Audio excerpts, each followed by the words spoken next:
Welcome back to the That Was 3 podcast, the podcast where one wrestling-obsessed couple talks about all things pro wrestling. I'm Gina. And I'm Ryan. And this is the That Was 3 podcast. And this is Saturday, November 6th, where we will be talking all things AEW from the week.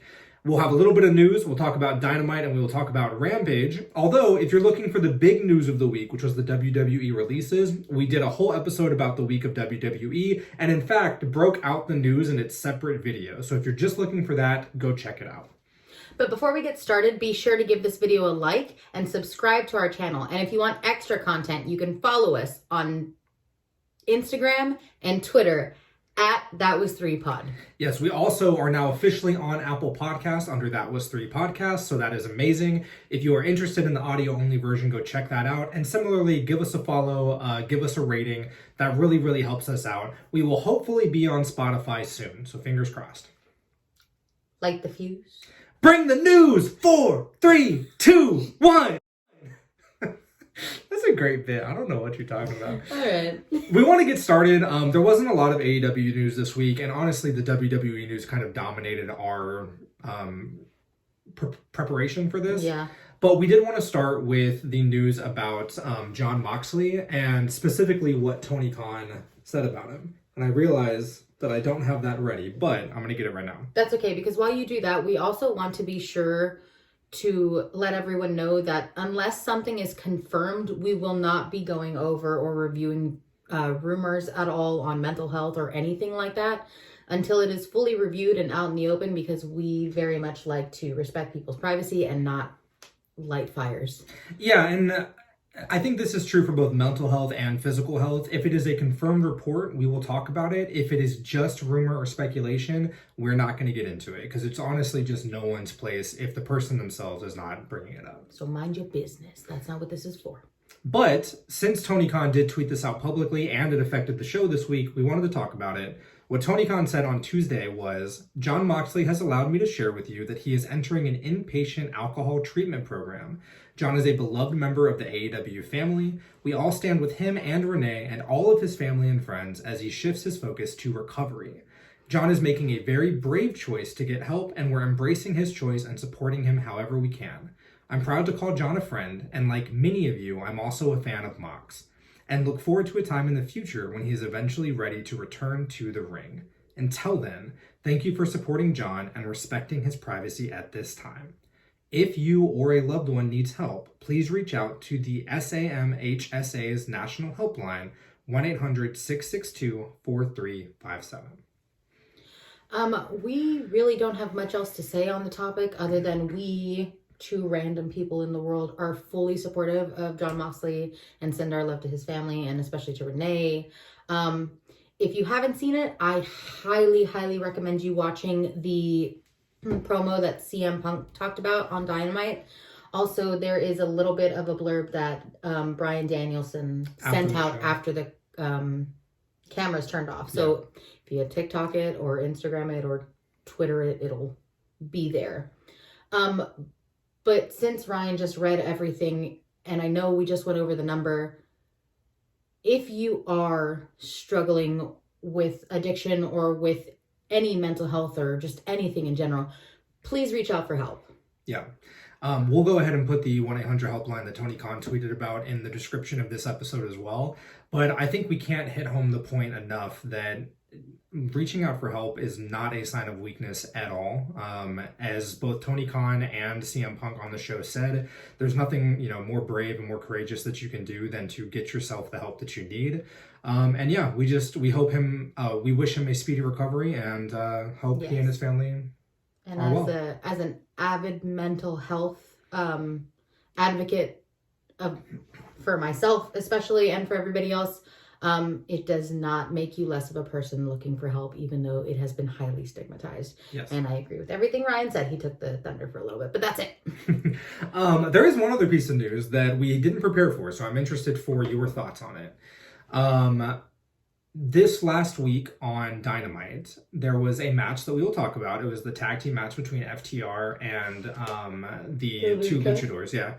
One of the luchas before, I think it was after the match, tweeted something that was essentially, I don't have it in front of me, but it was essentially I prayed for and talked to John Huber, who was Brody Lee, and I can't thank you enough for the match, whatever. But he mentioned Brody Lee in the tweet, and Chris Jericho quote tweeted it and said you spelled his name wrong because he spelled it John with an H instead of Jon. Well, Chris Jericho is an asshole. So. Chris Jericho is an asshole, but the reason I wanted to bring it up is that Amanda Huber, who was Brody's wife, responded to Chris Jericho's tweet essentially with a gif that said, "Why is everyone booing? You're right."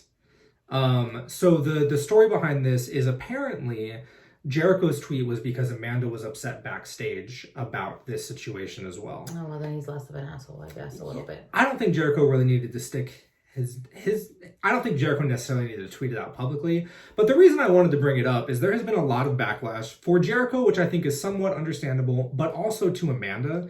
And I wanted to just say that, like, I don't think it's anyone's place to tell a widow how she feels about someone else using her husband's name or misspelling it or anything like that. You can have your personal opinions, but I don't know how I would react if like Gina passed away and other people were talking about her. I don't think it's anyone's place to be like slandering Amanda. Like if somebody wrote Geena or something like that. Or like misspelled Marie, like the Gina Marie and misspelled it. But it was interesting. I thought there was one point that was a little interesting that somebody like took some screenshots from last year after Brody died. And it was a bunch of tweets of Miro tweeting about Brody and misspelling Brody, spelling it with a Y instead of an IE. And they basically called out Amanda saying, like, why is this okay? But him spelling John wrong was not okay. Amanda responded to that tweet and basically said, again, I don't have it in front of me, but the gist of it was, Miro was there for both me and John prior to his death. He cried with me after his death. Like all this stuff about how Miro was there for them and there for her both before and after John's passing. And what I think a lot of people who are jumping to like opinions on this probably don't understand is that Amanda knows a lot more about these situations than we do. And I think it's essentially the same as like how you would react if someone who is very close with your family or friends was talking about like someone who had passed away versus somebody who maybe just knew them tangentially, right? Maybe they weren't as close. So yeah, I just wanted to throw it out there. And, again, opinions are opinions, and this is all kind of hearsay, right? We don't know what the reasons were for anyone being upset. I say Jericho is fair game. Amanda's not fair game. I don't think anybody should be criticizing a widow in that regard. Fair. Yeah, I mean, I don't see... I'm not her. I have no idea what was behind the scenes. But like, if she was upset, then she has every right to be upset. I just don't see what other people... It's kind of like the situation of like, what do other people have to really do with it? And I'm new to AEW. I don't know the relationship between Jericho and Brody or and John Amanda, and Amanda. Like, I'm blind to it. I feel like just in general, if somebody's going to like put up a memorial post and you don't really think it matters or it bothers you, don't pull attention to it to make you look like the worst person. Does that make sense? Yeah, I think like I don't feel like she needs a hero. I think the criticism is, why wasn't this just handled behind closed doors? Yes. Which is fair. That's my thing. But also, Chris Jericho just hasn't rubbed me right with some comments he's done recently. So yeah, and we'll get into that a little bit more throughout the episode. But that was really the only news I wanted to cover for AEW. So what we're going to do is we're going to start going through the weekly shows. Yeah. And we'll start with Dynamite. And essentially what we like to do is start with what we're vibing with on the show. So we talk about the segments that we liked, or the segments that we're invested in, what we like about them, maybe something we don't like about them, and just give our general opinions. And the nice thing about this episode, compared to, say, the WWE episode that we just did, is with AEW, we enjoy a lot of it. Yeah. Most of the show is stuff that we're really invested in. Yeah. So let's just get into it. The first thing we want to talk about is the Kenny Omega versus Alan Angels match. And with this one, I want to do it a little bit differently than what we do with WWE, because I know Gina and we both have, we both have a history now with WWE, so I kind of know her opinions on the different wrestlers, and I know her opinions about different storylines. Yes. What I'm interested in, just to start, before we kind of give a brief recap of what happened, just what are your thoughts so far on Kenny Omega? You know, I didn't think I was going to like Kenny Omega. Mm-hmm. I love Kenny Omega. He's a fan, he is a fantastic performer. He just, he really sells it. And from when I saw him, mess up in the All Out pay-per-view. Yeah. We talked about that last episode. Yeah. When I saw him mess up and he called it out. And I appreciate that so much. Yeah. And his characterization is fantastic. And I'm such a big fan. I really thought this was going to be something that I'd be like, all right, next. I think the interesting thing with Kenny Omega and the Elite as well, but Kenny Omega in particular, is that I think when you first start watching AEW compared to WWE, we talked about it last week, but AEW doesn't hit you over the head with it, right? WWE is very these are the characters and they have the same gimmick every single week, and here's the promo that we've scripted out and so on. I think the interesting thing with Kenny Omega is he just embodies his character all the time. He does. The way he walks, the way he gives people looks, every little thing he does. He just has so much fun. Yeah. I think I was a WWE stan forever. My kids, my ex-students knew it. Everybody knows it. My family knows it. Yeah. But I really, really think I'm converting over to AEW more. Yeah. I kind of had some, we talked about it in the last episode. I had some pullbacks when I was first starting, when I was like, oh, well, it's not WWE style. I really think I just like it more. And Kenny Omega actually is a huge reason for that. I agree.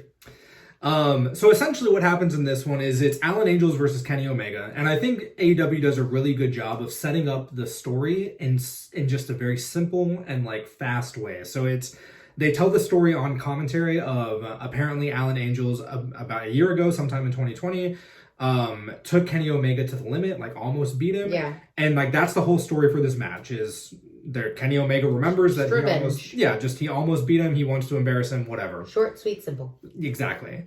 And they put on a pretty damn good match, honestly. I do want to point out on the story, because I was short, sweet, simple.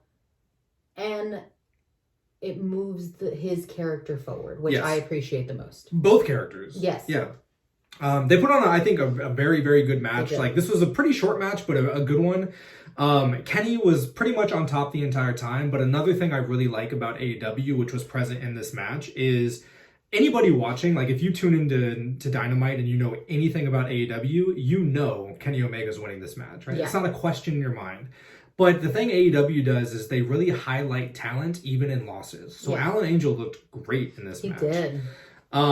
Essentially what ends up happening is Kenny Omega has a couple of near falls where moves that you think would pin Alan Angels don't quite do it. Alan Angels gets in a lot of really good offense, and then it ends with a few pretty stiff V triggers. The knee shot that Kenny does. Yeah. There was a few pretty stiff ones into the rope that look really, really good. And then 1, 2, 3.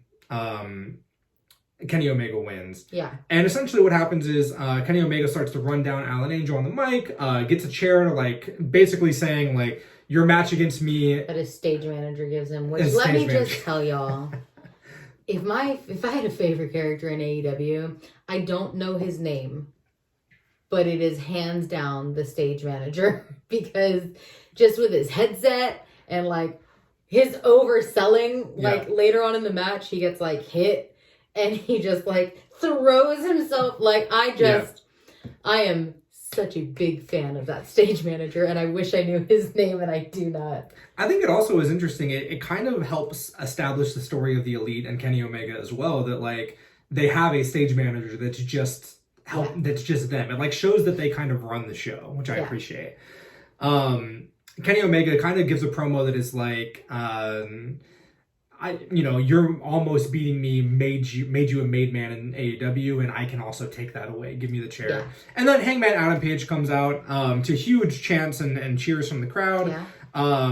Chases Kenny off, picks up the AEW belt that he left Knocks over the behind. stage manager. Yeah. Picks up the belt that he left behind. Very simple, getting us ready for Full Gear. I think Adam Page literally only says like one thing where he's like, you better hold on to this tight because it'll be 10 days. Yeah. And then that was it. Yeah. Again, short, sweet, simple, very effective. Good. And very effective. And moving. Yes. Plot driving is the word I was looking for. Yes, driving the plot forward, but without having to hit you over the head with them. Yeah. Gina touched on it earlier, but the next segment is CM Punk, but that's again something we were really invested in. We talked a little bit in the last episode about Punk hasn't like blown us away in the ring yet. I think he's still kind of like getting back into form a little bit. Yeah. But his mic work is top notch. Like easily the top 2 on the mic. Because I have a favorite that I did not think was going to be my favorite. From AEW? Yes. Is this something we'll get to in later? Yes. Okay, so we'll get to that in a little bit. But yeah, Punk is just so good on the mic. He does the great promo for Jon Moxley, which was fantastic. Yeah, really appreciate that. I think everything he said is... And so professionally heartfelt and profound, yes. I think, which was perfect. Like, he is so good at articulating and then like including the crowd the promos of it's like, fight him. And like later, in some kid was like, fight him. And he was like, I would, but he's not like... Yeah. There's something that CM Punk has that makes him the best wrestler, greatest wrestler of all time. And it's his chemistry with the audience. Yes, his ability to pull the audience in. I think it's also... And making everybody feel important. Yeah, he does a really good thing with promos where it's like he clearly has points he wants to hit, but it's also clearly not at all scripted. Like he's just saying what he feels and reacting in the moment. Yeah. And you can just tell. The other than Jon Moxley, essentially he just sets up a match between him and Eddie Kingston, which I would imagine goes to Full Gear. I don't think they're going to fight on Friday, but they set it up for Friday like, I'm waiting for your apology. And I think this is really good. I saw some stuff online of people criticizing this in particular by saying, I don't like that they're trying to make Eddie Kingston a heel. And I don't think they're trying to make him a heel. I think Eddie Kingston just has a big personality, and the reason people like him is for that big personality. Yeah. And it makes sense that given what happened last week, Punk wouldn't have a problem with that. So like you don't need them one person to be evil, one person to be good. I think it makes sense. And I think a match between those two will be absolutely killer. I agree. Before we move on to the next one, we did miss a promo that Malachi Black did. Oh, yeah. What were your thoughts? It is so weird to hear him talk. I love his accent. I absolutely love I his do accent. too. Like I'm a big like accent person, and in my mind I was like, is he just giving an accent? But no, he's from Amsterdam, actually. Mm-hmm. And it's so weird hearing him talk. I like it. It's because I'm not really used to it from WWE. Yeah, I can see that. I like everything. He's great. He's doing good, and I'm glad that they're giving him a push he truly deserves. I don't know if I like that his eye is but I don't know if I like that it's brought in from WWE, you know what I mean? I get it. He wants to actually play out that story, and that's awesome to him. Well, there's been a lot of speculation that, because Buddy Murphy was the one who did it to him, so there's been a lot of speculation that the payoff for that... Oh, he was released, wasn't he? Yeah. Oh my gosh, I forgot. So the speculation is that eventually he might come to AEW and they'll pay off that storyline. Buddy Murphy is very good. I just thought about him the other day, and I was like, I haven't seen that guy in a bit. It's because he was let go. Yeah. Now I remember. So, okay, that was just a reminder of the promo. I think it's so weird seeing him talk. I like what he's doing. I like that he gets to do what he wants. Yeah. It was actually really... So, I finished Road to the Top. It was only 6 episodes, and I think you watched the first 3 or 4. I did. But it was really interesting. On Road to the Top, a couple of things stuck out to me about the Malachi Black and Cody Rhodes feud. One is Arn Anderson was clearly upset that Cody Rhodes put over Aleister Black or Malachi Black so well when he first came in. Yeah. So Arn on the show basically said to Malachi, to Tommy End, that was as what's the word? Selfless as a babyface can be after their match. Clearly saying, like, you owe Cody. Like, he's putting you over. Yeah. And that works out, I think. I think what they're doing with the Cody Rhodes storyline and Malachi Black being like, it's not just me who's against you. And really interestingly, I think it was on Twitter or Instagram, he said, you may have won this fight after Cody won the third one, but I've shown the world what you really are. Like alluding to the boos that he's getting from the crowd. Yeah. Like, really, really good storytelling that they're doing between these two. And I'm really interested to see where it goes. I agree. And then there was that really quick Miro promo. We'll talk about Miro when we get to his match. I was just reviewing the thing. Yeah, we have differing thoughts on Miro, so we'll get to that. The next segment that we wanted to talk about that we both really liked was the Elite versus Jungle Boy, Luchasaurus, and Christian. Essentially what happens is they're cutting a promo backstage. Christian walks up, they get into a tussle. Luchasaurus walks up, and it becomes a brawl out onto the set and near the crowd. All of it's really good. It's a really fun little fight.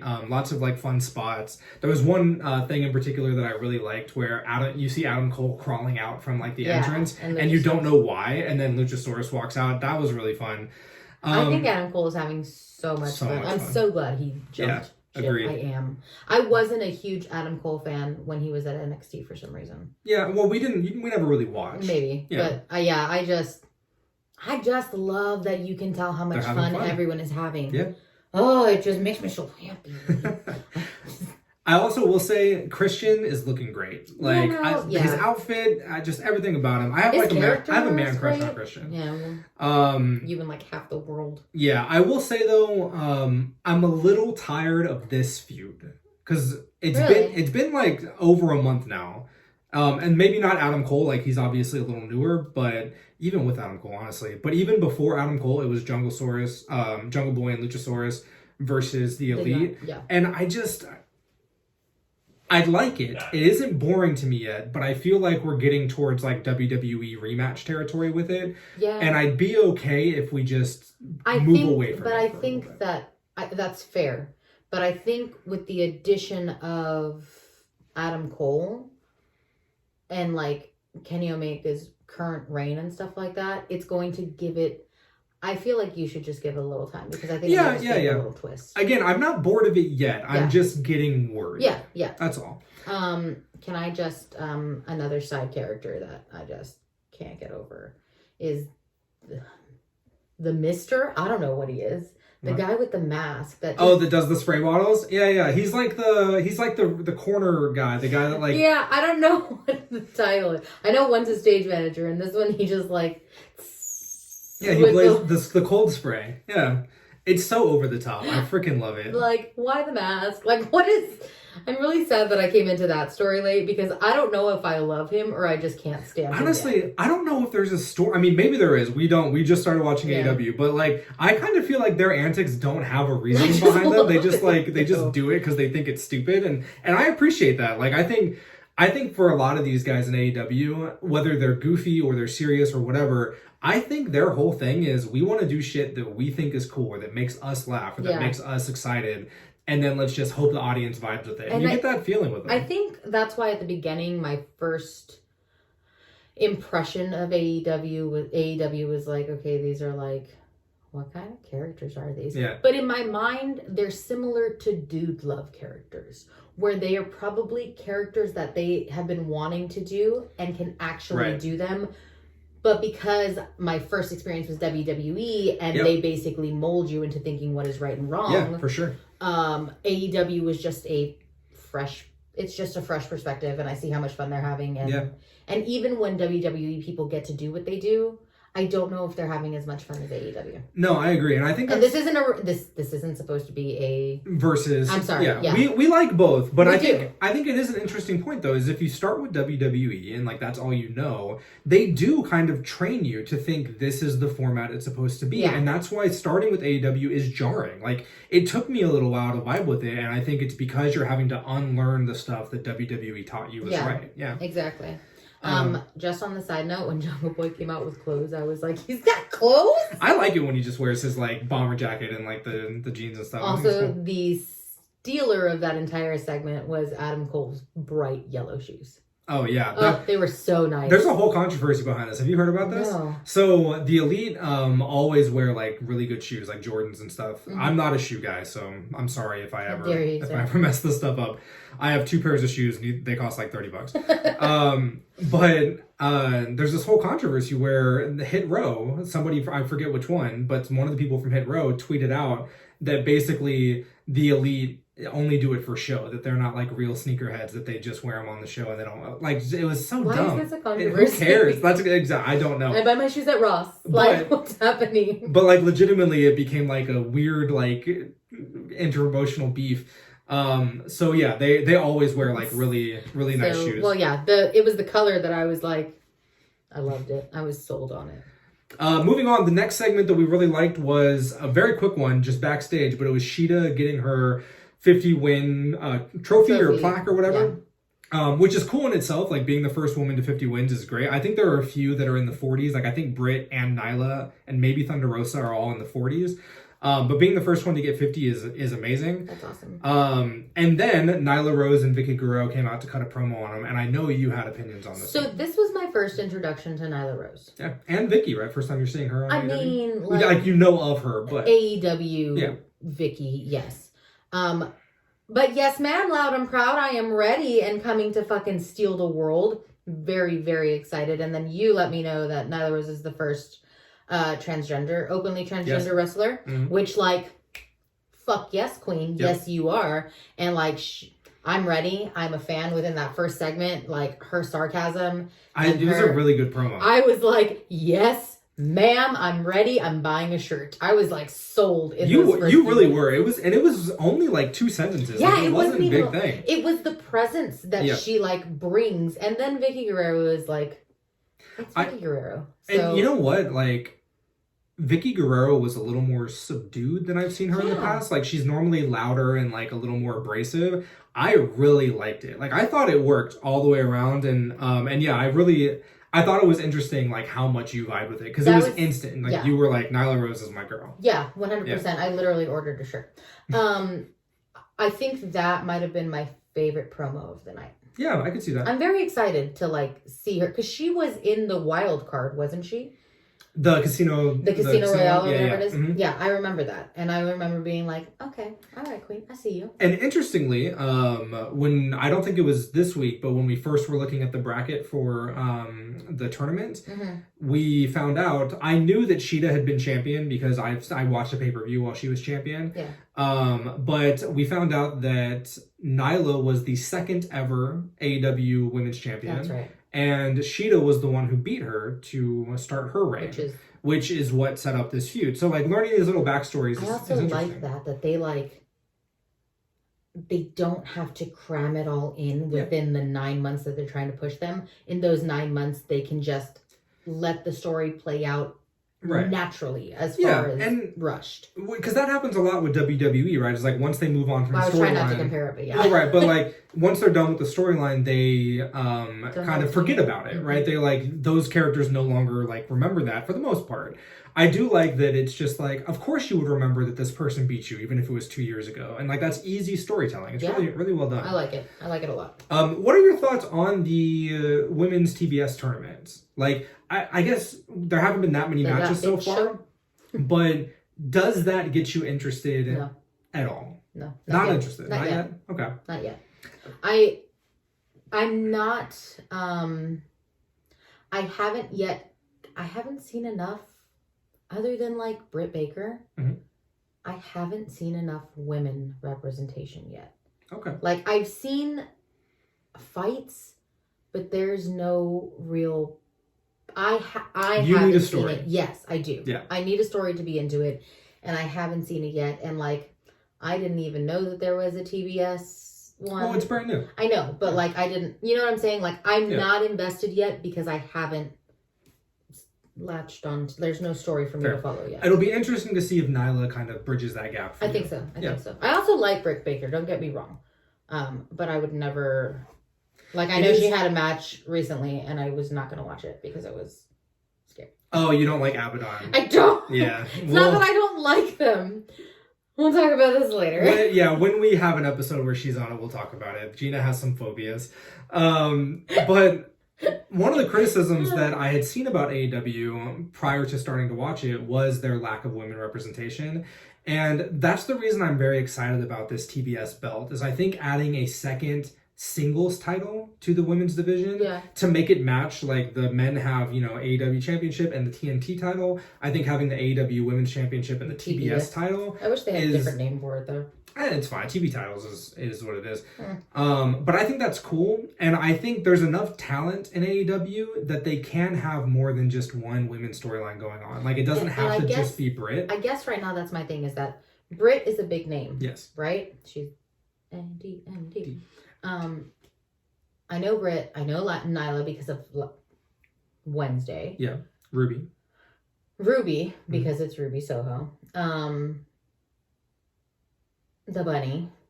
Thunder Rosa. Yeah. But she hasn't really done much since we started watching. You're right. So that's, I think, why I'm excited about this tournament, though, is that I think it gives us a chance to learn about these, like, mid-card women, or, like, the not in the championship title, like, picture. Yeah. So I'm excited.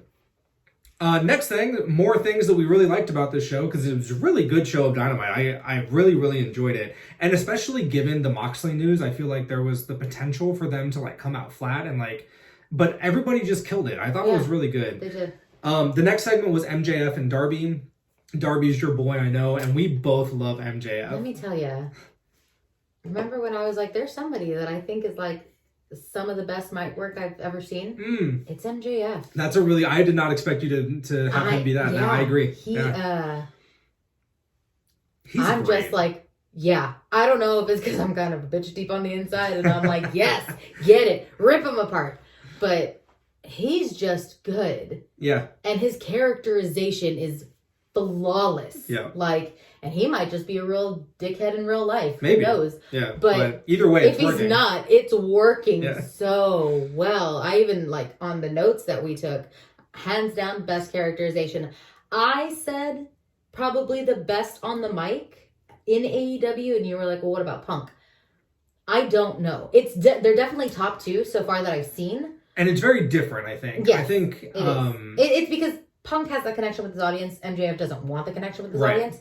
And that makes me be like, I like you. Eventually, we're going to get MJF versus Punk in AEW. And even if they never wrestle, just having them two, like, on the mic against each other, I think is going to be fantastic. Yeah. So, and I like this thing that they're playing, that, like, the total dick is picking on the little Punk kid. Yeah.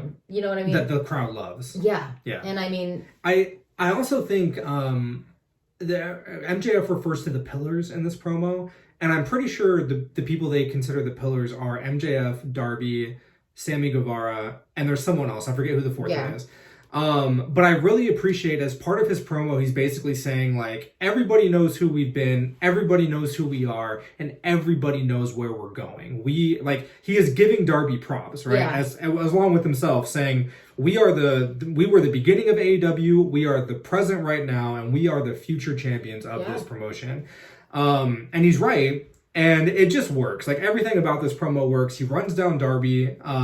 He basically says, like, the thing about guys like me who are amazing on the mic is can't usually back it up in the ring, but I can fucking back it up in the ring. I like that. And then basically what he says to Darby is, you act all, like, too cool for school, outside of the ring, but then when you get in the ring, you lose your head and you like blow up and like you try to do too much. You can't focus. Yeah. Which I think is, again, you're giving the person props. You're not just running them down saying they suck. You're saying you're going to lose because you can't mentally focus on it. You're going to lose because you're so invested and emotional about it. Like, I like that. I really, really I'm very excited for this match, is basically what I'm going to say. Me too, full gear. I will say, though, when Sting came out, I was like, okay, the masks that everybody were wearing? I didn't get that. Why didn't you just paint these extras' faces? Like, if they are extras. Well, also, just, if you're gonna do that, I feel like they didn't make a big enough deal about it. Like, the announcers? The announcers, the camera work, like, we didn't really see ever what was happening. That's one of the things that, again, I don't want us to be afraid of doing comparisons. What I don't want is for this to be WWE One versus sucks the and other. AEW is good. We like both of them. We do. And one of the things that I think WWE does really well is production value. Yes. And I know there's been some criticisms of WWE for like too many camera cuts and stuff, but for the most part, their production value is top. And they make sure everything notch. is covered. And I think Right.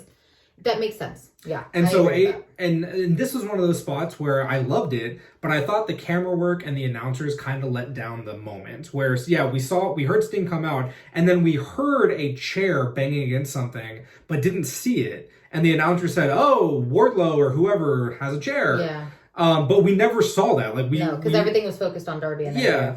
But they end up battling through the crowd, and there's a really interesting, like, they battle past this dude who we both swore was X-Pac. Honestly, I was like, in my notes, I was like, X-Pac? What? Yeah. But it is not when you actually look at him. Yeah, there's just for one... a little bit, he really resembles Well, him. from all the, like, He was the high bandana. angles... Yeah, he's wearing a leather jacket and the bandana, he has the long hair. And from the, like, higher angles and, like, from the large shots, the wide shots, it looks like X-Pac. It does. And then they zoom in a little bit, like, when Darby walks past him, and you're like, oh, no, that's not X-Pac. But for a good, like, 2 or 3 minutes, I was like, is X-Pac there? Is he part of this? What's happening? And play it, and we rewound it, and we played it like it was... We got excited. It was. But it ends with Darby once again doing insane Daredevil shit, where he does this clothesline over the barricade where they both flip over, and it looks so good and so painful. Mm-hmm. I'm very excited for this match. I agree. Me too. It's gonna be good. Very excited for that match. We're still going with shit that we loved. I know, which is great. Which is great. Like, I'm so excited about it. Yeah. Next up, we have Andrade versus Cody Rhodes. I talked a little bit about Rhodes at the top, and honestly, I think it's a good watch. I enjoyed it. But this storyline is a branch off from the Malachi Black storyline, and crucially, Malachi Black was banned from ringside because they had been kind of getting involved in each other's matches. Who? Huh? Oh yeah. Sorry, Yeah. I was like, what? So. I mean, this match is just excellent. Like, so for some context, I know there's a large portion of the fan base that seems to be not about Cody Rhodes. Mm-hmm. You can tell because he's getting booed out of the building. We don't have that context. From what I understand, it's essentially that he's an EVP. He's a vice president of AEW. And some fans feel like he puts himself over younger talent. I heard that too. Yeah. And we haven't watched until recently, so we haven't seen that. Like, I've never seen Cody be champion. The only real matches I've seen him fight are against Malachi in Black, the past 2 months. where he's getting his ass kicked.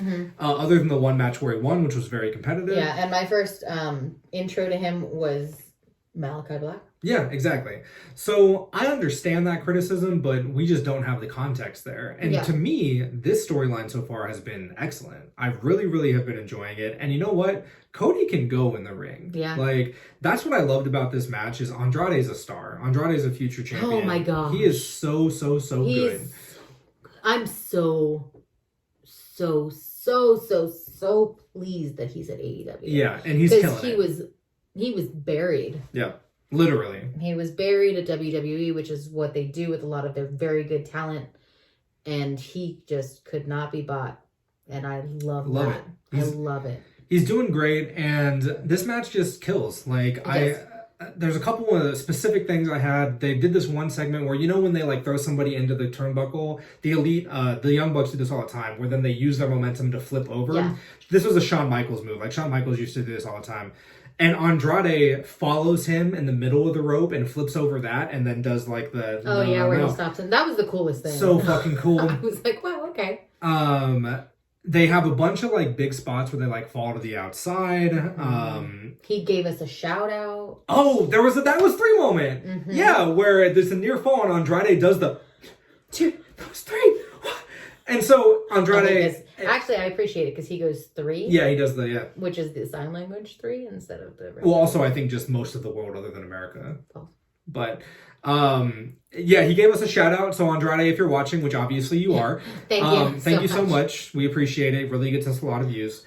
But this match just killed. Like, Andrade does this move where he goes for the kick, and when it gets deflected, he does the back elbow. Yeah. And that is so good. Cody's shots, like his jabs and his punches, look so real. I love everything about this, including, normally I don't like disqualification or like cheeky endings, but Cody diving to the outside only to be hit by the belts by FTR and then Andrade capitalized to win. I just think it works. And the thing I love about it, as much as we don't have the context of like what's happening with Cody Rhodes, of like the audience not vibing with him, because I like him.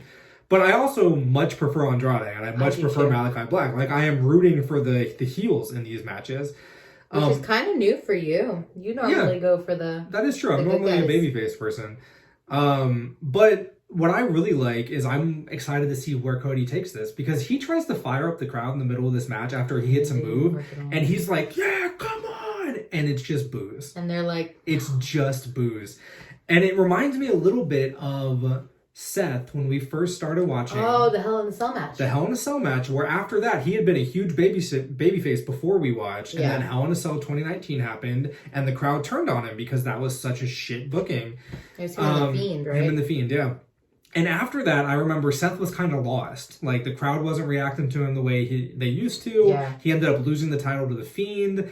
And I remember specifically he had a few interviews where he was pretty candid with saying, like, how upset he was about it and how, like how... That's, like, one of the worst matches he's ever done, he said. Yeah, and, well, not even just about the match, though. About, like, he was upset about the crowd. And, like... Yeah. I remember one interview where he talked about talking with Roman, who has gone through that, like, the boos and the cheers and whatever. Like, he handles it like a universal champion. Well, now... but then Seth turned heel, and it works. Seth is amazing since his heel turn. So I'm really interested to see, does Cody go with it and eventually turn? Or, like he's kind of acknowledged on Road to the Top, is he going to stick with, I don't want to be a heel and I'm going to turn the crowd back to my favor? But I mean... Who knows? I don't know. But it's also, when we were talking about this previously, you brought up his costume. Yeah, so for any The Boys fans, it was an Amazon show, his outfit looks a hell of a lot like Homelander, who is like the Superman in that show, but he's like a Superman if he was completely egotistical and like a bad guy, like an evil Superman, basically. That's exactly what Cody's outfit looks like, and I think they're using Road to the Top and Cody's interviews outside the ring to build this turn. I think so too. I think Cody knows what he's doing. Move. Yeah, I think Cody knows what he's doing, and I think this is his heel turn. I think this character that he's doing. Are we gonna get like the best of it? Because I'm very excited. Yeah, I think what he's doing is saying, I know I'm a heel already. These people don't want me. This is my character, the guy who's trying to get them on my side. Yeah. And maybe eventually we'll get more of a heel turn in the future where he actually becomes like evil and starts doing underhanded tactics or whatever. Yeah. But I think he knows what he's doing, and I think it's working. Yeah. Personally. I agree. So let's move right along. Again, more stuff that we like. This is the last one, though. This is the last one, and it was the main event. Which is good. Yeah. Because I'd be worried. This was Miro versus Orange Cassidy. Mm-hmm. And I want to start with, because we knew Miro starting with Total Divas. Yes. We knew him a little bit in WWE as Rusev, although he didn't do much. No. It was the Lana Bobby Lashley storyline. It was the worst storyline I've seen in WWE. Yeah, so we didn't really know Miro in the ring or as a good character until we started watching AEW. Yeah. What do you think of his gimmick? I came in late to the game. I'm giving all the grace I can to this show because I became a fan. Mm-hmm. If I didn't go to that All Out, I probably would still not be interested, truthfully. I agree. But because of All Out, I did become... and I can call myself a fan because I know kind of the majority of the storylines and stuff like that. Yeah. But there are some that I just don't... Well, and you're a new fan. You're not expected to know everything. Yeah. Yeah. And I just... You don't like it? I wrote a note on it. And it's going to be an unpopular opinion. Love me some Miro, but I don't know about this character. Again, I am just not pulled into it. I don't understand the My God stuff. I didn't see his entrance into AEW. I know he's like my beautiful wife. Is Lana coming or not? What's happening? She's backstage all the time. I know because I follow her on TikTok. But I'm coming in late in the game and I know there's a point. I just don't know where it is and where to get to it. So yeah, his kind of gimmick is he's God's chosen champion. So his whole thing is God chose me. I'm God's like knight or champion warrior. Or whatever. Yeah. Okay. I'm God's anointed warrior of AEW. Okay. But to me, I think I think this is it. I think the point is he thinks he's God's chosen champion, and he is talking to his God, saying, like, when he lost, like, in this promo that he did, he literally said, like, basically, I will come after you next if I don't get what I'm owed or whatever. Like, he's talking to God like God owes him something, and I fucking love it. I am digging it. Like, I really, really like it. I think it works both because, like, I don't think Rusev is naturally Miro. That's not his name. I don't think Miro is naturally, like, talented on the mic the way some of these other guys are. Yeah. And I think this is simple enough in terms of execution that he is nailing it. And I think the characterization is out there enough that it's keeping me interested. Okay. And I think it works with how dominant he's been in the ring. Like, I love it. I guess it's because my first real introduction, not even just the Divas, but like WWE did that dude dirty. Well, yeah, that's true. And so I didn't get to see his switchover. I didn't get to see his characterization build. I will look more into it. I just haven't. I'm not behind it yet, but I'm not shutting it down either. Apparently, and we didn't watch for this, so this is vague details, but apparently when he first came into AEW, he was actually managed by Vicky Guerrero, and he had a totally different gimmick. I had thought that that's who it was going to be. He had a totally different gimmick, apparently, and apparently people didn't like it very much. Mm-hmm. Like, it wasn't really getting over, and then that led into this God's Chosen Champion, where he started to go on an undefeated run, and that's when he became TNT Champion. Okay. So, I don't know. It works for me. Okay. So far, I'm digging it. All right. Orange Cassidy, on the other hand. I love everything about this character. I did from All Out, because that was my first introduction. Yeah. And I was like, what is the point of this guy?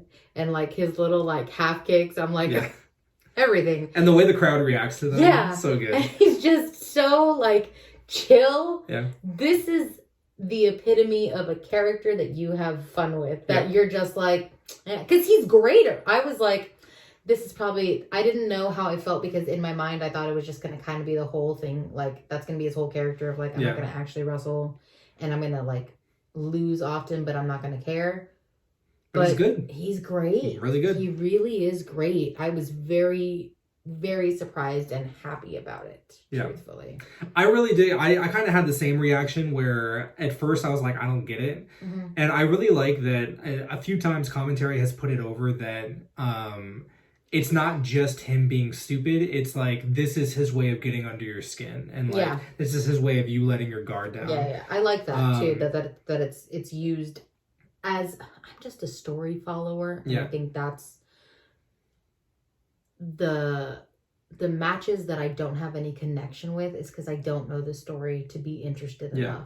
And I think this match did a really good job of, it's not really a storyline, but they do a good job of telling a story in the action. Where Cassidy comes in with hurt ribs, right? Because a few weeks ago he got put through a table by Matt Hardy off of a ladder, so like he was injured from that. And then last week Powerhouse Hobbs or maybe it wasn't last week, when they had their match from this tournament, Powerhouse Hobbs just wiped the floor with Orange Cassidy because he was already injured, and Cassidy kind of got a lucky roll-up win.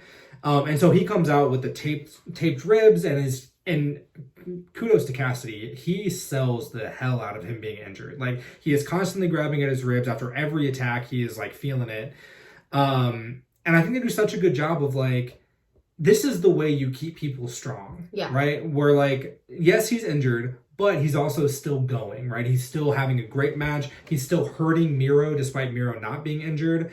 And Miro, for the most part, Cassidy is on top of this match. Yeah. He just can't quite put Miro away. And Miro keeps hitting that one move that like lands him on his ribs and gets him hurt again. He's just like a monster of a man too. And then, it's just that it ends very quickly, very abruptly, where Miro like body blocks him when he's in the middle of a run, like flips him over, kicks him in the face, and then puts on a submission, and Cassidy taps immediately. Like, it's not like, let me see if I can get out of this. It's like, I'm fucked. I'm tired. I'm tapping. Yeah. Which I think is such a good way to keep Miro looking dominant and also keeping Cassidy looking like he can go with him.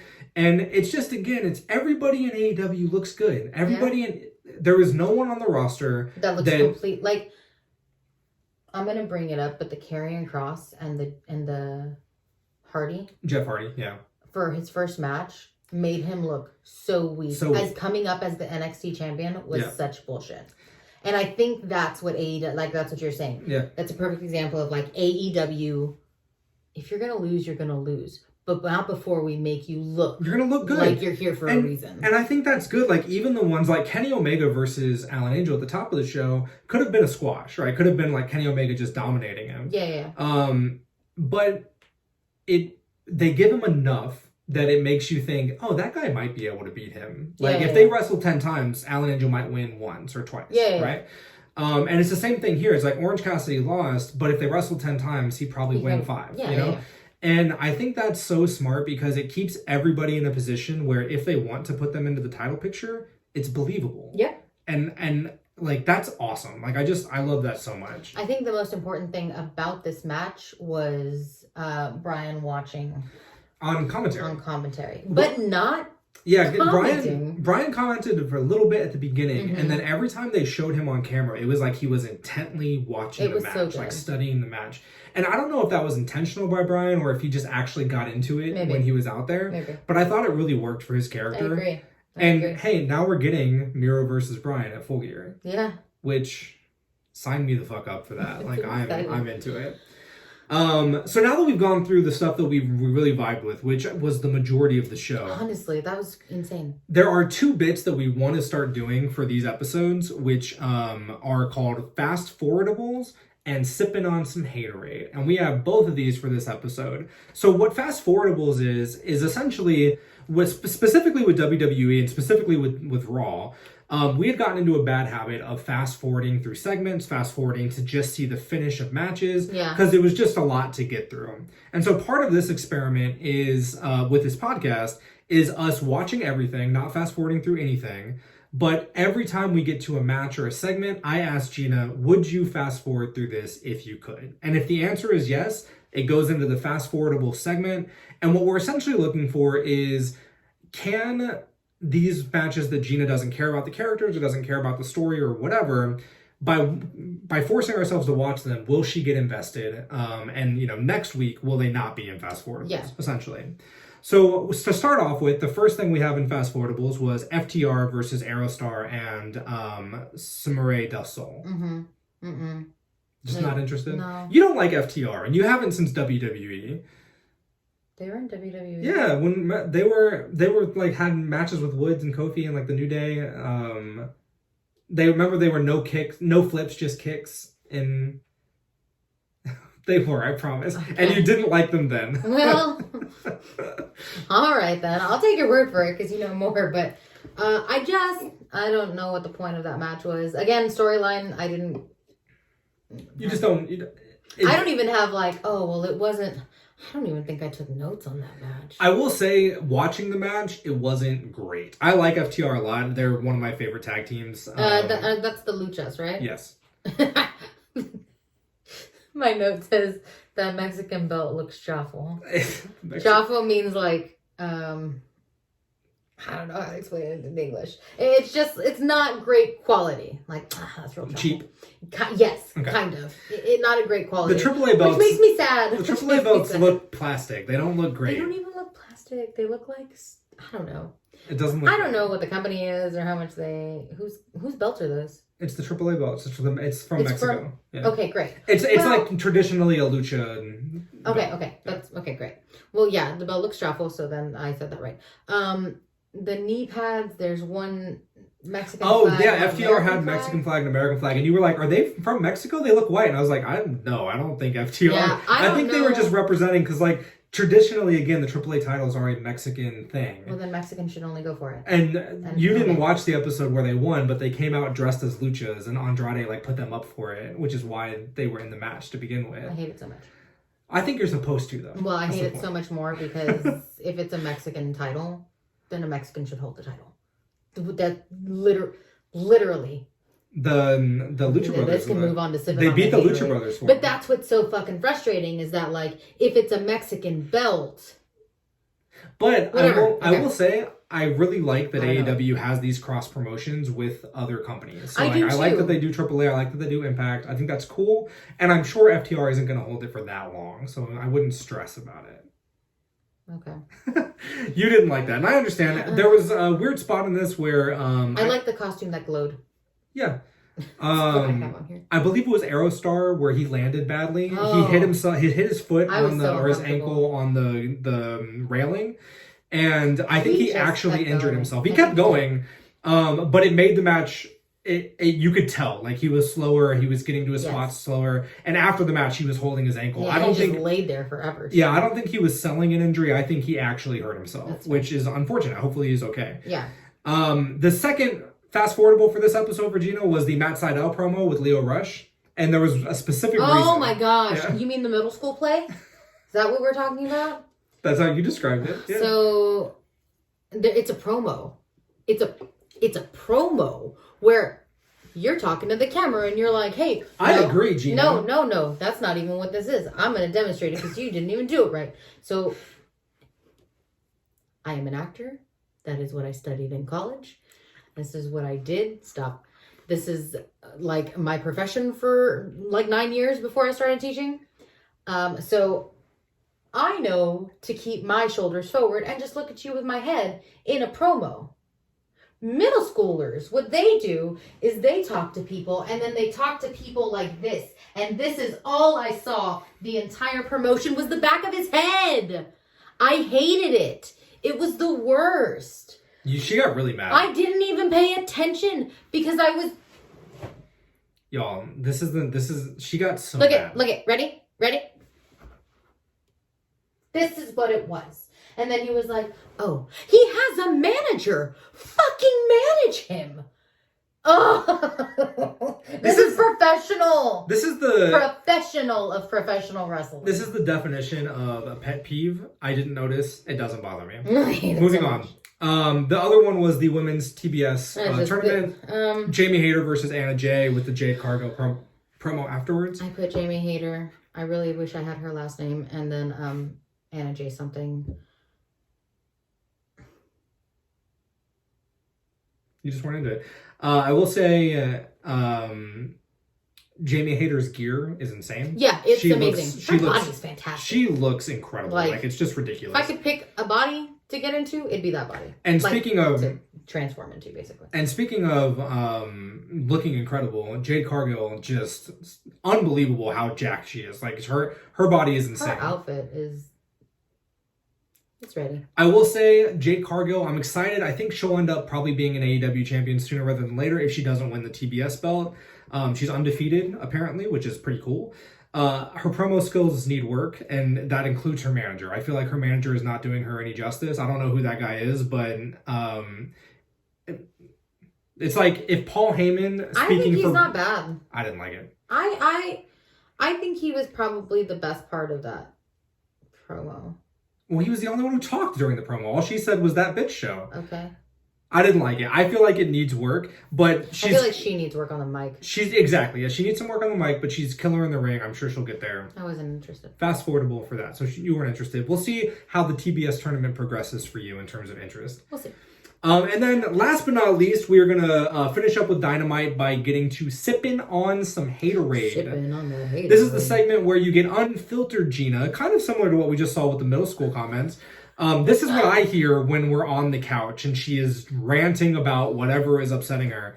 I've also promised her I have a tendency to play devil's advocate and like try to take the other side and explain to her my opinion on things. I'm not doing that this time. If I don't have something negative to add to your hate, I'm not saying anything. Yeah.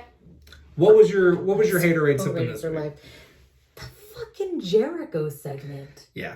The best thing about that was Sammy Guevara not knowing Spanish. Yeah, I don't know if he did that intentionally or if he just fucked up, but it was really funny. I don't know. It was just... I also am glad you're there to translate for me because I wouldn't have known that it was wrong. I wrote some notes. Are they a biker gang? What is their thing? I don't know. I don't like it though. Okay. I don't like the vests. Okay, Room, motherfuckers, but it ain't working. The old man that comes out with the other team. Dan Lambert, yeah. How long has he been doing this? A while, like since I've been watching AEW, even before Punk and all that. So, what are you doing? Out of curiosity, cutting a promo when you have a fucking clipboard, get it out of your face. He was like, you were so mad about these things. They're not actors. Bruh. I mean, no, they suck. I'm only adding hate. They're terrible. whether you're actors or not, you're a fucking performer. This man is like, and you know, I'm so angry about these things, about this. I'm angry. And then his mic skills are weird. Like, he's like... he holds it weird. He's like normally, he holds it really hold weird. mics like this, right? And he's like... Well, it's not only just where he's placing it, he holds it by, like, the very end. It's like if you were to hold a beer by the very bottom of it. It's really weird. It covers his face. Like, this is more technical bothering me than anything else. Like... And then... I have some stuff to add on the Jericho thing. I'm not there yet. Oh, sorry. Okay. I got a list, and then we'll get to Jericho. I hate this guy. Bro, your clipboard, you're old enough to know where it is. Hold it there. Yes. Like, it's very frustrating. I'm a fan of the shut the fuck up chant. Me too. I'm way better than the what chant. And I laughed at, my face is not fat! Yeah. Like, those are the... Although I do feel like, we talked about Punk being good at playing to the crowd. I feel like that is the opposite, where he was expecting that chant from the crowd, so he kept saying it, but the crowd never actually chanted that. Nobody cares. Which, they've done it in the past, so I understand why you would plan for that, but if the crowd doesn't chant it, don't react to it. Yeah, like, and they're not going to want... If you're a heel, there are ways to bait your crowd, but I don't think the people actually like him enough for him to bait them. Yeah, it's weird. I think Dan Lambert has all the tools to be a good heel. Like, I think American Top Team is set up to be a heel, but just something about it doesn't work for me. My big thing about it, I just feel like if you're a professional wrestler, you should have some professional training for acting and mic skills. I understand famous people coming in and being bad at it, you know? Because, like, when I say famous people, I mean, like, professional athletes. Like the MMA fighters, I will give them a pass. What is the complaint? I don't know what you're complaining about. So, everything. But, in this particular segment, there are people on the mic that just don't belong on the mic. Yeah. And that's what I'm saying, is there's two MMA fighters, or, I don't know, they were fighters. And one got on the mic for like a second, and then like just flexed his muscles. Which, like, you know what, man? You probably don't have a lot of training on mic. That's fine. Stay in the back and flex your muscles. But the people, just get better at mic skills. Like, I think the whole segment didn't work. This goes for WWE too, though. I think the whole segment didn't work. I think it was too long. I think the picking the people wasn't great. The picking Dan Lambert was, you saw it coming from a mile away. Like, just get to it. My problem with all of this is, I saw a tweet recently where somebody said, like, if your humor would have flown in 2004, you should probably reassess your humor. And that is this entire thing for me. I feel like Jericho, these last couple of weeks, it's been homophobic jokes, it's been sexist jokes, it's been sexual jokes. Get better fucking material. It's not 1999 anymore. And I feel like Jericho has some sort of machismo about him. It's very like alpha male bullshit, and I'm not here for it. And I think that's what bothered me when you said that he spoke up for Brody Lee's wife. Because, like, she's gone through something life-shattering. Yeah. If she wanted to say something, she would have said it. She doesn't need a man to fucking talk for her. Yeah, I could see that. There was a sexist joke this week where it was like I could take all five of you myself. And all at the same time. And yeah, he was like, oh, you want to take on all? And in fairness, I think this week he did better because he didn't actually make the joke. He just said that writes itself, which, like, okay. But when it comes off the back of multiple weeks of making homophobic jokes, making sexual jokes, making sexist jokes, I'm just over it. He's giving me the vibe of the guy from Dark Side. The guy who got fired. Impact? Oh, the Dark Side of the Ring. It was Tommy Dreamer when he was defending Ric Flair. Yeah. It is very much. It's giving me those vibes of, like, it's creepy old man energy. 70s, 80s male machismo or something like that. I hated it. I don't like it. I think they're better than that. They don't need to resort to that to be funny. Mm-hmm. And there is a segment of the AEW audience that likes it. I've seen it on Twitter. I know I know people personally who vibe with that kind of humor. I don't, and I think the company should tell him, like, hey, we're better than this. Because it just doesn't work for me at all. I don't like it. The Lady Lavender, who was with them? I don't remember her name. I called her Lady Lavender because of her hair. I really liked her hair. She's an MMA fighter as well. I don't remember her name. Oh, she's an MMA fighter? Mm-hmm. Okay, never mind. I take that back. Because you were going to say something. I was about to go real hard. I thought she did okay. I would be interested to see her fight. I think anytime MMA I hope people she come does. in, Like, it's cool. But I get that I was like, all right, Queen, that she was there to promote herself. I just feel like I was glad that she, like, her husband stepped up and she was like, I don't need you to fight my battles. Yeah, I like that too. I really like that. I just didn't like the mic work, but I thought that she was a wrestler. Yes, I did. Yeah. I have, like I said, I have no idea who these people are. I think the biggest problem with this whole segment is don't give them this much time. None of them are strong enough on the mic to carry it. Just make it short. Because even the two lead henchmen are not. Yeah, Jericho and Lambert. Never had mic since I've been watching. It doesn't work. I know Jericho is good at cutting a promo. I just haven't seen it yet. Not Jericho. On the other team, the old guy, yeah, Dan Lambert, Dan Lambert, whatever. No, I will say because Big Hoss, is that his name? I don't know. I think so. Okay, well, I saw him and I was like, oh, I'm a fan. I'm shallow. And then he did his mic work, and I was like, I'm not a fan. I'm not a fan. Well, that was the Haterade we're sipping on this week. We are running a little long, so we should move on to Rampage. So yeah, we'll get our thoughts on Rampage. All right. Overall, I thought Rampage was a great show tonight, honestly. Yeah. We're going to go through the matches. We actually don't have any Haterade this week for Rampage. We have one fast-forwardable that we'll get to, but overall, thought it was a great show. Agreed. Yeah. Agreed. So it starts off with Bryan Danielson, which is always a great way to get us invested because we love Bryan, with the banger of the song. And honestly, I'm sure they announced it last week, but I did not remember he was wrestling. I thought the next time we were going to see him was going to be at Full Gear. So, good surprise. Yeah, I agree. I just can never go wrong. It was my first time being introduced to the Acclaimed. Yeah. And I loved it. That rap coming down the way, it was genius. The John Laurinaitis, like... Yeah. I've seen them once or twice before, and... I don't know what the consensus is on them. Like, I don't know what if the AEW fandom likes them or not. I love the Acclaimed. Yeah. I love their gimmick. I love the rap down to the ring. Like, I fully hope that they become tag team champions one day. They are awesome. I took notes on a couple of the things from the rap. They made fun of Bryan growing cucumbers. They said he was only famous from his wife's reality show. Yeah. Said that his arms were bigger than Bryan's legs. And then the best one, end careers quicker than your father-in-law. For those of you who don't know, Bryan's father-in-law is John Laurinaitis, who obviously was the one who sent out the email about the budget cuts at WWE. Yes. So just 10 out of 10. Like, if I didn't... Great match, also. Really great match. But if I didn't love Bryan, that rap would have had me on their side. Like, absolutely great. That's true. But yeah, I thought it was a great match. Really good chain wrestling throughout. And I thought it was a really good, another example of AEW doing such a good job of making everybody look good. Agreed. Like, as, the Acclaimed, mid-card team and against Bryan Danielson, who is like the guy right now in AEW, and he put on a hell of a match. They did. A hell of a match. They did.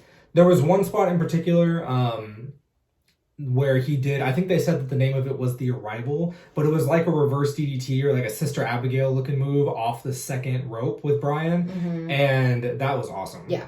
I think the work was great. I think the characterization was awesome. Yeah. I have no... It's good. And Bryan continues to do great in WWE. He wins with the Yes Lock this time, or the LaBelle Lock this time.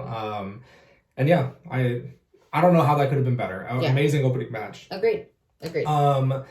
Kind of similarly, we had a promo with MJF, Andrade, and FTR.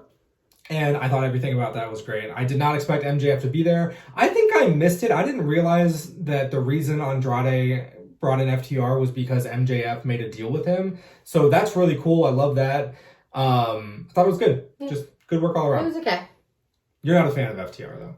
No. I am a fan of MJF and Andrade. And Andrade? Yeah. You didn't like MJF's white boy Spanish?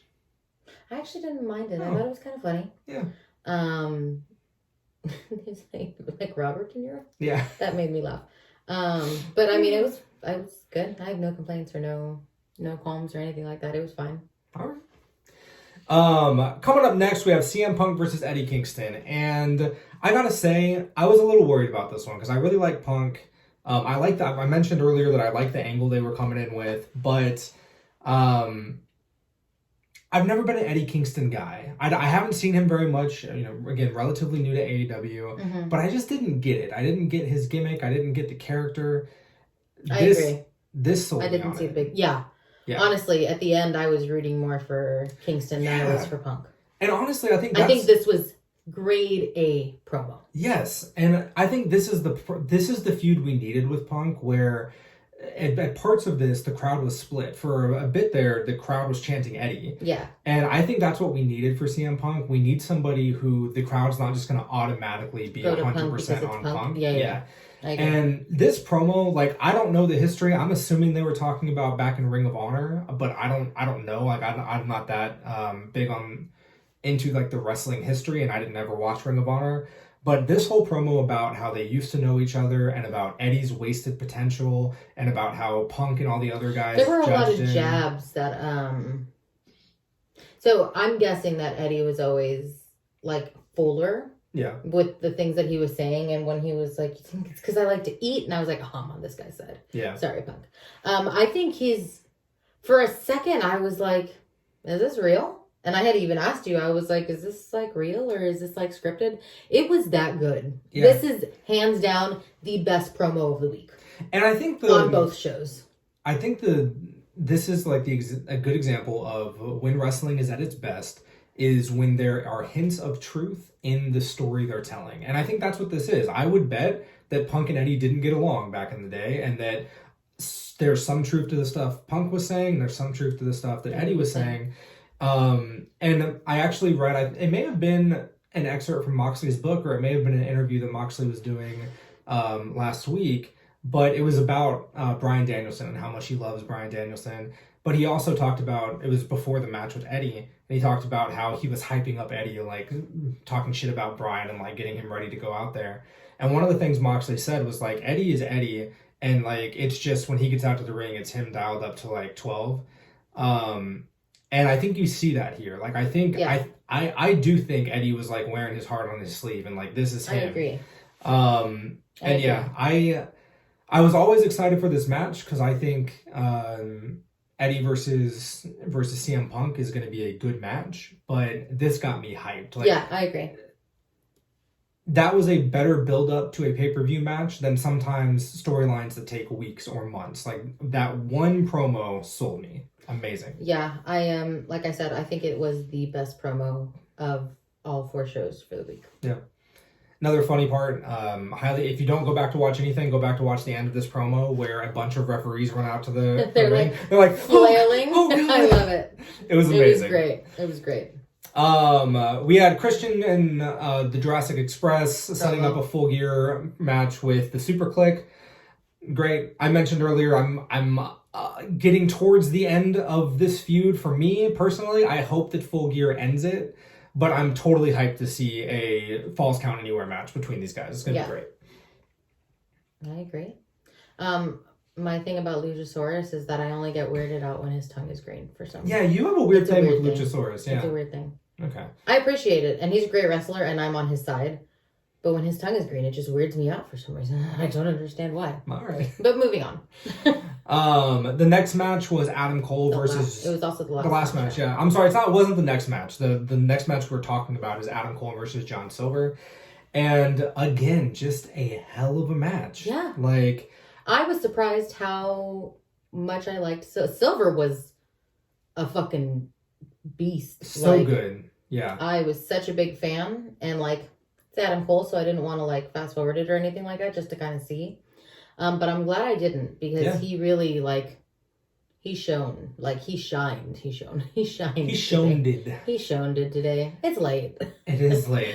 I thought it was excellent. I really like John Silver, both like the jokes he's making and like the promos he's cutting, but in the ring, man, like Adam Cole gave him a lot in this match, and there were some spots like reversing the Panama Sunrise that was just awesome. He hit like a great Blue Tiger Bomb, amazing lariat. Like they were just going at it. It was fantastic. In This was a very good show of AEW, which most shows are. Most shows are. That's true. But honestly, like, back to back, like, I thought Dynamite was excellent. I thought Rampage was excellent. Like, great week of wrestling from AEW. Yeah. And I'm definitely, like, just getting more and more hyped for the pay-per-view. I think so, too. Which, by the way, they did announce will be in theaters. So if it's showing in a theater here in Austin, we will almost certainly be going again. And we'll invite Matt and Annabelle also. Yeah. Yeah. Maybe we can have them on for the pay-per-view episode afterwards. Oh, that's fair. Yeah. We haven't asked them that yet, so we'll let you know. But they're listening, so heads up, y'all. So yeah, I think overall just an excellent episode of Rampage. We didn't have a haterade moment. Like, there's nothing, you know. No, I did not have any haterade today. No. But you did have one fast-forwardable, which was the Bunny versus Red Velvet. I just, like I said, it's behind that the TBS card right now, and I'm just not super invested yet. Yeah. I can't really follow the storyline, and like I get that it's like a big title, but I just wish that they would give more hype to it than what they're doing now. Yeah. I feel like it's supposed to be a big event, and I appreciate that they're trying, but I feel like if you're going to try, actually try the way you would push it with the men's belt. Yeah, it'll be, I feel like they're giving about the same in terms of like importance of story moments. I feel like the contender ladder, like championship bracket that we've had recently is about the same as what they're doing with the TBS Women's Championship. I think the difference is in the amount of time they're giving them in the ring.